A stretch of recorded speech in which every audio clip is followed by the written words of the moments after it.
सहजीवन. लेखिका ज्योत्स्ना गाडगीळ.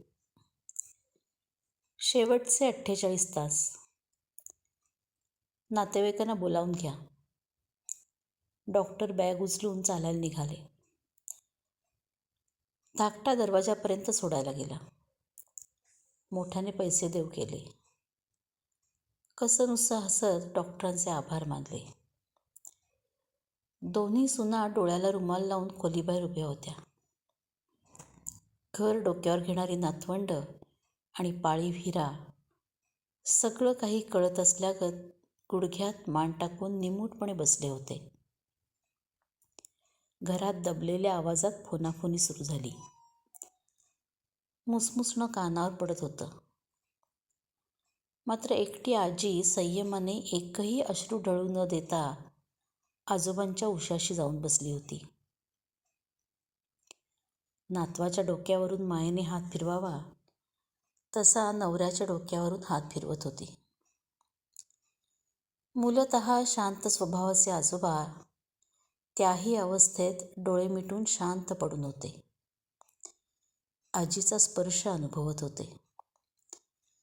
बंद डोळ्यांनी शेवटची तयारी अनुभवत होते. मात्र त्याही परिस्थितीत बायकोची भक्कम साथ पाहून त्यांच्या बंद डोळ्यांची किनार ओलावली होती. सुरकुतलेल्या बोटांनी आजीनी ते अश्रू ओघळण्याआधीच वरचेवर टिपले.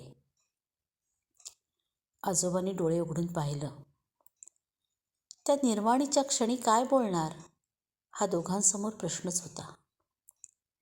कोणी कोणाला दिलासा द्यायचा? अशावेळी मौनाचा जास्त आधार वाटला. दोघांचे हात एकमेकांच्या हातात होते. घरच्यांनीही खोलीत येऊन लुडबुड केली नाही. त्या स्पर्शातून 52 वर्षाचा सहजीवनाचा प्रवास झरझर डोळ्यापुढून सरकत होता. सायंकाळ होत आली. आजोबांना झोप लागलेली पाहून आजीनी उठून सुनेला देवाजवळ दिवा लावायला सांगितला आणि उदबत्तीची रक्षा चिमटीत धरून पुन्हा आजोबांजवळ जाऊन बसत मनातल्या मनात त्या रामरक्षा म्हणू लागल्या. कल्याण करी रामराया असं म्हणत त्याने तो अंगारा आजोबांच्या कपाळी लावला. आजोबांना जाग आली. ते काहीतरी पुटपुटले. मुलांनी कानोसा घेतला पण काही कळलं नाही. घरघर सुरू झाली होती. आजोबांनी आजीकडे पाहिलं. बाबूजी, गाणं, शेवटचं कडवं. शेवटल्यांदा आजी समजून गेली. त्यांचं आवडतं गाणं ओळखलं.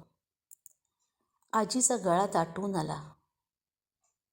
निरोपाचे क्षण समीप होते. तरी देखील औंढा गिळत आजी कंप पावलेल्या सुरात म्हणाली, बोलावल्या वाचूनही मृत्यू जरी आला इथे, थांबेल तोही पळभरी. पण सांग तू येशील का? एवढी ओळ पूर्ण केली मात्र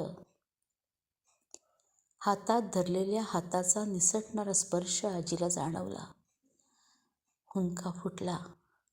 आजोबांनी डोळे मिटले. मात्र जाता जाता त्यांनी बायकोकडून सहजीवनाचा प्रवास पुढे नेण्याचं वचन मागून घेतलं. सुखानं देह ठेवला. आणखी 2 महिन्यांनी आजीसुद्धा पुढच्या प्रवासाला मार्गस्थ झाली. हे आदर्श जोडपं आता फोटोतून भरल्या घराकडे प्रसन्नतेने पाहतं. मात्र आजही ते गाणं कानावर पडलं की घरच्यांना तो शेवटचा प्रसंग आणि आजी आजोबांच्या सहजीवनातला समर्पित भाव आठवून खूप गहिवरून येतं.